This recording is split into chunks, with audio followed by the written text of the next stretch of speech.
everyone, and welcome to Fox Sports One-on-One. Known for his aggressiveness on and off the track, Kevin Harvick has been one of the most respected figures in the garage since his NASCAR beginnings. But after 14 seasons, over 500 races, and a highly publicized departure from Richard Childress Racing, he's finally reached the mountaintop as a Sprint Cup champion. Now our Chris Myers sits down with the man behind the wheel of the number 4 car, Kevin Harvick. Congratulations on winning the championship. You've had a little time to reflect. When you think about it, what's the impact? Well, I've worked my whole life to get to this point. I think when you really look at the process that it takes, it's a long road, and then you add the 14 years of Cup racing on top of that.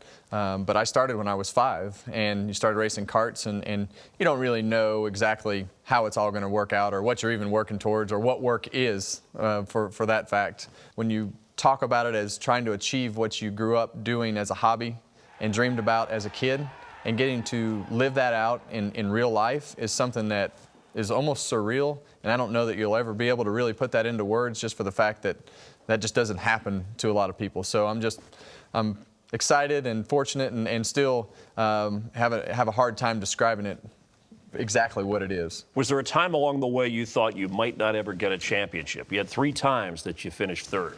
Well, I think you definitely think about that for sure. It's always one of those things. How long are you going to be competitive, and how many opportunities are you going to have to win those championships? And did you not win those championships before because of something that you did wrong, or what is the decision that you could make? But I think a lot of those decisions and a lot of those losses are what led to me thinking, all right, I need to do something different. Whether it was a good situation or a bad situation for me at RCR, I needed to do something different to motivate me personally, and it wound up being in a very good situation for me at Stewart-Haas Racing, with Tony as one of my friends who had won championships and, you know, everything that SHR has. So it just wound up being a situation that revitalized my drive, and it brought in a whole new team of guys that wanted to achieve the same thing that I wanted to achieve, but nobody wanted to fail. I think the worst thing that we could have done was fail and have everybody say, well, the grass isn't always greener on the other side. But sometimes going through the days of owning KHI with the truck teams and nationwide teams, and really just getting to this point in life, sometimes you got to make some hard decisions, and they aren't always right, and you just can't be scared of failure and doing things wrong by making a bold decision and believing in it and moving forward. And sometimes you hurt feelings along the way. You do. Yeah, and it's not intentionally, and in the end, it's all about what you think is the best way to be successful at what we do, and we do this to win.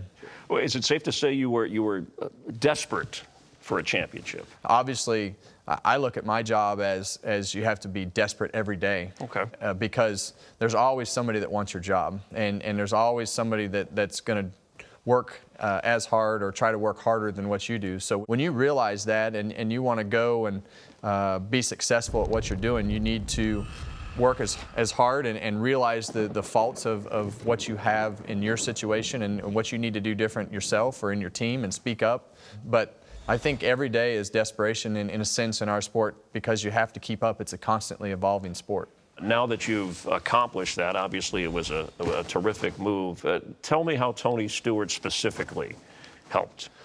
Well, Tony has always been a great friend of mine, and I have gone through a whole year of racing at Stewart-Haas, and never once have I envisioned Tony Stewart as the owner of my team, just for the fact that he's in the car, and you know, I view him as my teammate, and we talk about racing and the things that we do. The only time I viewed him as the boss was the weeks leading into Phoenix and Homestead, and just listening to him talk and the advice that he had and the things that go with that. But I think Tony was definitely one of the biggest reasons that I went to Stewart-Haas Racing, and obviously we know the struggles and things that Tony has been through the last year and a half, and there was nothing better than you know, being able to hug that guy after the race and see the emotion and really see how much it meant to him after the year and a half that he had in his life. So the most important thing that I got out of all that is to see Tony Stewart smile and be his friend, because in the end he's my friend, and the rest of it's, you know, what we do for a living, but you want to see your friends happy. So Kevin, how critical was it after the Richmond race when essentially the pit crew team, you had Tony's group come to your team, you swapped them, right, so you could make your championship run?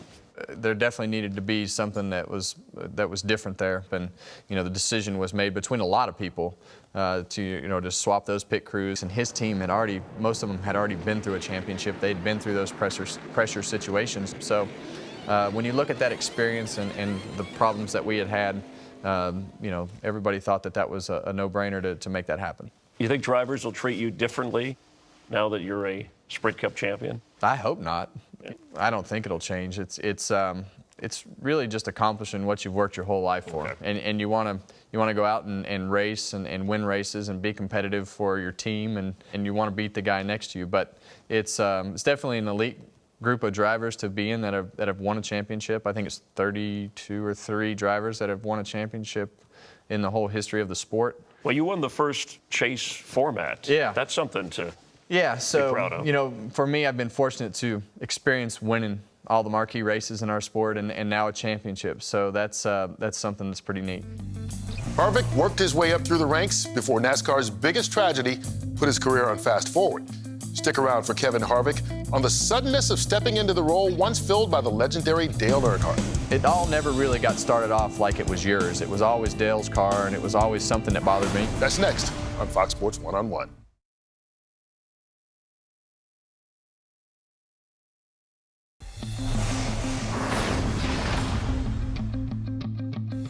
Welcome back to Fox Sports One-on-One. Some have said that success is when preparation and opportunity meet.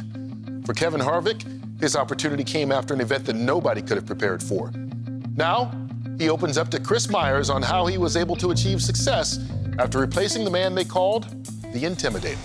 The tragic loss of Dale Earnhardt, this iconic sports figure, Yeah. and you're part of that race team, and you're taking over that ride. That was a big leap. What do you think about when you think back to that moment? Yeah, well, when you think back, it was never how you wanted it to be. As we went through the years, Richard's done a lot for my career, but it never really got started off how it was supposed to. It was always, when everything happened with Dale, you got put in that car. Well, the thing a lot of people don't realize is we had signed America Online. We were going to run 7 races and then go into full-time Cup the next year with my nationwide team, with the crew chief and the team of guys and everything that I had built. And then Dale died.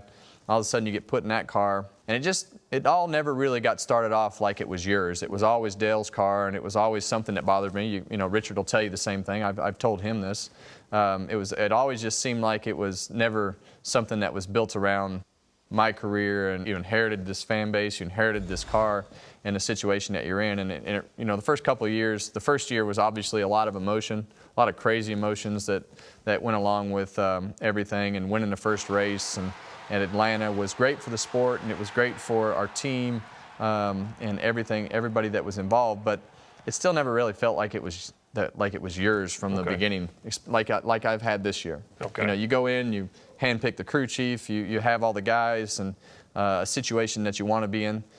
That was just never really a situation that you wanted to be in. You did it because that was a necessity at that point to keep RCR going, to keep the team going, to race for the sponsors and the fans and the sport. And I don't think I ever could have realized that it was going to blow up into what it did with winning the first race, and then you have that just huge spiral out of control. So we went through 04 and 05. They weren't very good years. 06 was another good year.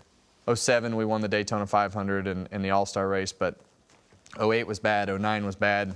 Things were really starting to clash at RCR, and between Richard and I, just not agreeing on what we thought we needed to do. Was it personnel issues? Was it equipment issues? It's just really, at this point it's hard to pinpoint exactly what it was, because we never really got it right, and Richard was doing everything he could do to try to make it right, but it was just never felt like it did this year. You and Richard Childress are good now? Yeah. Richard was one of the first people to text me and told me at the Daytona 500, he's like, "You're going to win a championship in this car." He's like, "Wow, you did the right thing," and for him, things worked out really well, and it was kind of ironic to race Ryan and RCR in the end of the Homestead race, for the championship. But I think when you look at everything that happened with me deciding to move on and Austin being able to come in and then bring the 3 back, and Ryan move over there. There was a lot of good things that happened for both sides, and it was just time to, to become friends and everybody move on. And in the end, that's, I think, as Richard and I talked about things after all the emotion of everything wore off, it was really about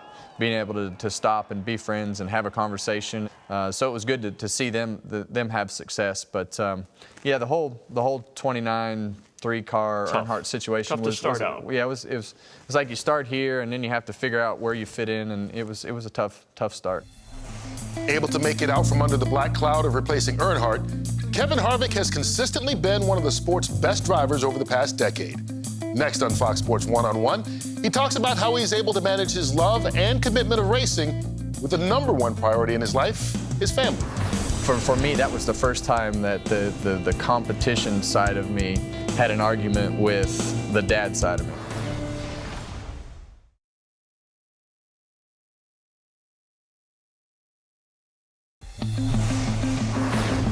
Welcome back to Fox Sports One-on-One. We now rejoin the conversation with Chris Myers and the 2014 Sprint Cup champion, Kevin Harvick.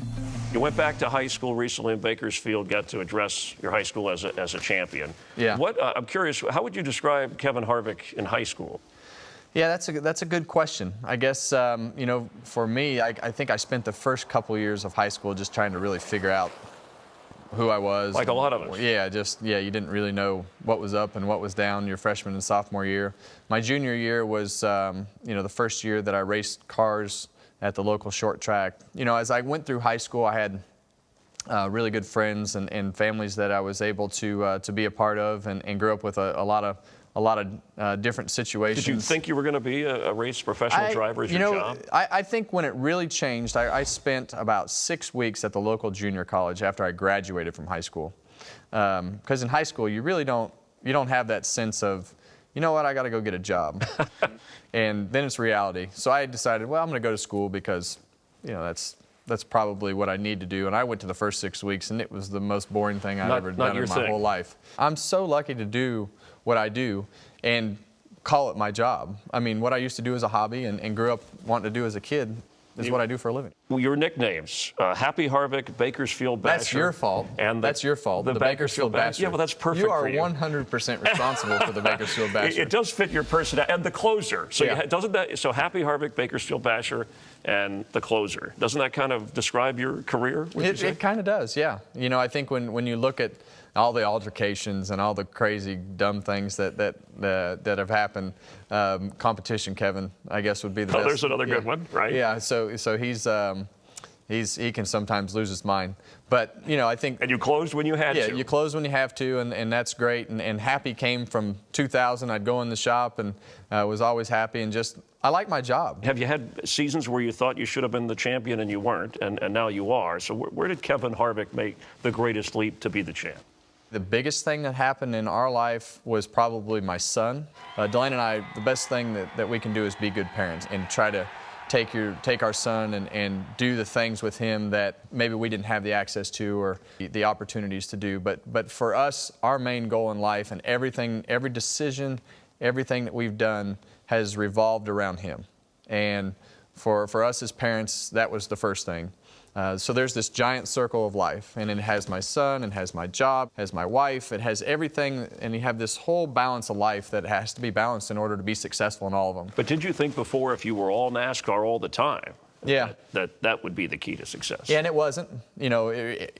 For me, it wasn't. There was, now that I'm not in the team ownership side of it, you have that release that you can get away from racing and home, and you know that when you go home, he doesn't care if you finished first or last or won the championship. Keelan does not. He doesn't even comprehend it. He wants to play with his cars and kick the ball around. But I think that the team ownership side of it was a 24/7 constant work. And when you look at how you can get your mind off of things and from a mental standpoint, things are much simpler now. And once we realized that, we tried to simplify our whole life and make it right for our son. So, Keelan, is it safe to say he mellowed you out? You just explained the bigger picture and the balance, but yeah, the kind of guy that you were before. Well, I think, it's like Texas with the whole, Keselowski-Gordon fight and Right. being involved in that. For me, that was the first time that the competition side of me had an argument with the dad side of me. And How so? You know, from the outside looking in, the perception of that wasn't really great for me as a person and a dad. And it's like, all right, is that how you would want to have explained it to your son and how he should have handled that situation? Okay. So you have this responsibility, I guess, as a dad and a person that a lot of people look up to you. As a competitor, you're like, look at that. You got two of the guys that you're racing against that are involved in something that is totally anything but racing. So, you know, there's definitely a balance there, and in that moment, all you want to do is put yourself in the best position that you can as a competitor to win. But at home, you know, there's still that balance. Well, since you brought up Texas, Brad Keselowski, you got these champions going at it, but why did you have a fight? Why did you even get involved in that? Well, you know, honestly, I was leaning at the back of the car and had a similar type situation with Brad at Loudon, and as a competitor, it's frustrating to just have somebody turn your back and not say a thing after you just had your day turned upside down, and I don't know, for whatever reason, it kind of rubbed me the wrong way. So you thought he was disrespecting Jeff Gordon in the sense, in the driver code of, okay, racing is racing, but if somebody wants to talk to you afterwards, Yeah, at least. absolutely. Just man up and talk about it. Yeah, how ironic that, I mean, Kevin Harvick trying to play peacemaker or play the positive. I mean, we have a list of Biffle and Rudd and Edwards and even Coy Gibbs and Logano and Kyle Busch, of course, famous Kane, Keselowski, of guys that you've gotten involved with. Well, you could make that same list for a lot of them. So Okay. it's competition. You know, it's competition. So it doesn't carry over? I think you have to. I think that's one thing I have learned. You have to let things go.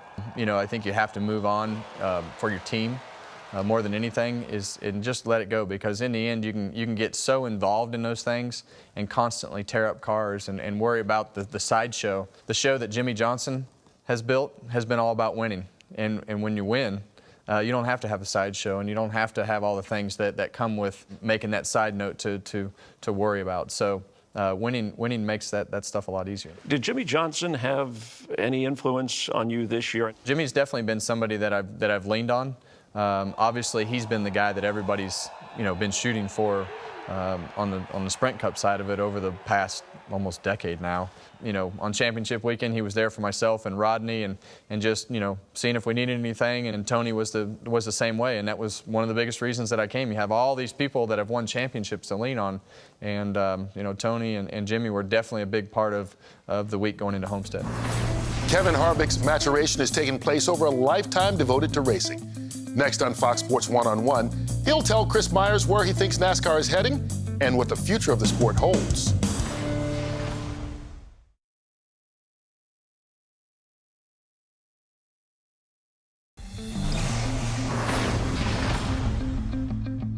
A 14-year veteran of a sport that is constantly evolving, Kevin Harvick is finally at the pinnacle of his career after winning in the new chase format. Now the champ offers his thoughts on the current state of NASCAR. Now that you're a NASCAR champion, do you have to be more careful about what you say or how you say it? You know, there is a responsibility of being the champion and the face of the sport. Our goal is going to be just like every other thing that we've ever done. I'll spit that out in some way, shape, or form.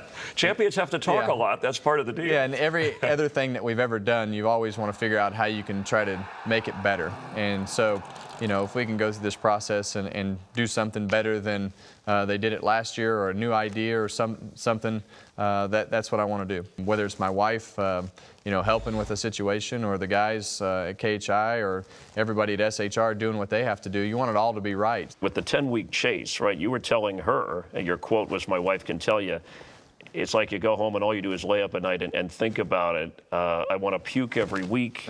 The chase is 10 weeks of hell. Yeah. This is from a guy who won it. It's stressful. Yeah, because you get in it and you want to win it. And we, like you said earlier, we'd been there before. And you never had figured out what that formula was to take it to the next level. We made a lot of decisions, and you want those decisions to be right in this situation over the last 10 weeks and put everything you can into it. And so you think about a lot of things as you lay down, and it becomes stressful. Would you like to see some changes since you mastered this chase format for the Sprint Cup Championship? Are there some tweaks you think could make it better for drivers, for fans? I think we definitely had a pretty successful go at it the first time. Obviously the racing was way better because of the intensity of what the chase brought to the drivers and knowing what was on the line. So you can always make things better. I think racing for wins was almost detrimental, as you saw with Jeff. And the thing that I would always like to change about the chase is I don't ever think that the mix of 10 tracks should be the same from year to year. Maybe you end it at the same track, or maybe you don't, but I really believe that it should be mixed up and kind of that intrigue of, all right, well, this year we have these 10 tracks, and compared to last year where this guy was good and that guy was good, so how's it going to shake out? So you could kind of mix that up a little bit with a different mix of tracks. So now, what do you do for an encore in 2015? You're a champion. You've won all the big races. The family is intact. Well, I think you just try to continually tweak it and make it better. And you motivate yourself in different ways, right? Yeah. So you'll find something. Absolutely. Well, I think that the biggest motivation now is not failing after you've succeeded. Okay, there you go. So, I think, for myself and Rodney and everybody on our team, I think in SHR in general is how are we going to make the company better? How are we going to get Tony to where he needs to be? How are we going to make Danica better, Kurt better? How are we going to make ourselves better? So as a company, I think that has to be something that we look at, and I think the motivation for us as a team is just to not fail after you've succeeded. Well, it's been nice watching you over the years, and congrats on the championship. Thank you. You deserve it. Intense, driven, focused, and maybe a little gentler around the edges than in past years, Kevin Harvick is a man who knows where he's going. But maybe more importantly, he knows where he came from. Simply put, that's Kevin Harvick one-on-one. I'm Kurt Menefee. Thank you for joining us on this edition of Fox Sports One-on-One.